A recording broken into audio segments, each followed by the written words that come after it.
Ce sont des séances plénières marathon que connaissent les députés provinciaux du Tanganyika. Ce mercredi 11 décembre 2024, ces élus du peuple ont à majorité déclaré recevable le projet de dit portant reddition des comptes de l'exercice budgétaire 2023. C'est après déballage par l'honorable Kabomwe Oulongo Isdor, vice-gouverneur de la province du Tanganyika. Cette séance plénière tenue sous la direction de l'honorable Cyril Kimpawel, président de l'Assemblée provinciale du Tanganyika, connaît, en dehors de la présence des représentants du peuple, celle des quelques membres du gouvernement Kitungwa. Dans la présentation de ce projet d'édit, la deuxième personnalité de l'exécutif provincial a indiqué que le budget de l'année 2023, pourtant rectifié, était chiffré en recettes et en dépenses à plus de 393 milliards de francs congolais, dont le taux d'exécution est évalué à 41,33%. L'exécution de ce budget s'est clôturée avec un solde négatif de plus de 3 milliards de francs congolais.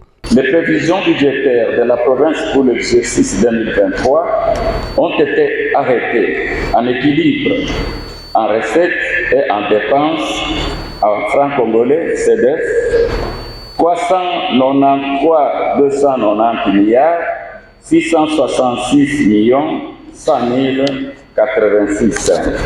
Les réalisations reprises dans ces projets d'édit portant reddition des comptes étant en déphasage avec les réalités sur le terrain, plusieurs préoccupations sont du coup soulevées par les élus du peuple. La sécurisation de la population ainsi que la poursuite de la redynamisation du secteur industriel par les processus d'exploitation du ciment à Kadima et des lithium à Manouna. Qu'est-ce qu'ils ont fait concrètement?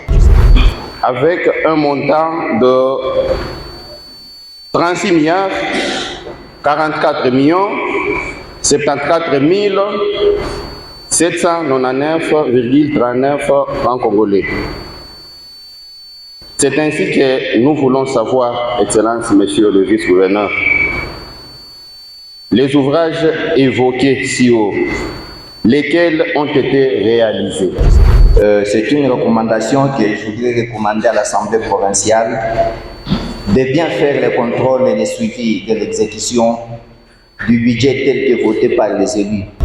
Est-ce que nous pouvons savoir un ou deux investissements réalisés dans la province? On peut nous donner comme exemple?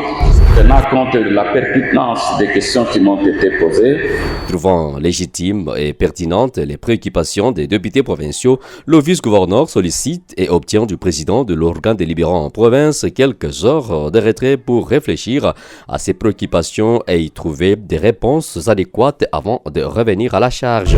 Ce faible taux de réalisation est dû à ceci. Premier trait, la non-libération des rétrocessions à 40% par le gouvernement central, des recettes issues de la péréquation et la non-réalisation des projets inscrits au budget provincial qui devraient être financés par le gouvernement central. Pour preuve, les réalisations des recettes propres à la province au cours de cette même période se chiffrent à 54,15%.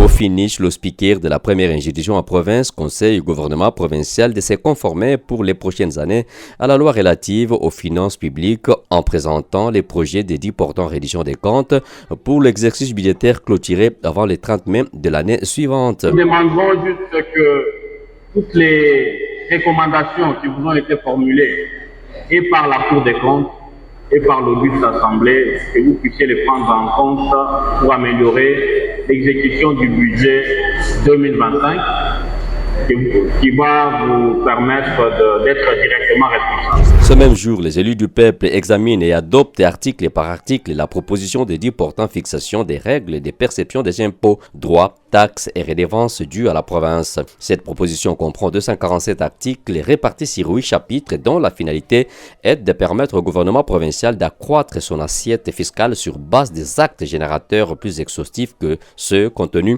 dans l'édit du 16 novembre 2016 à abroger qui ne compte que 63 articles.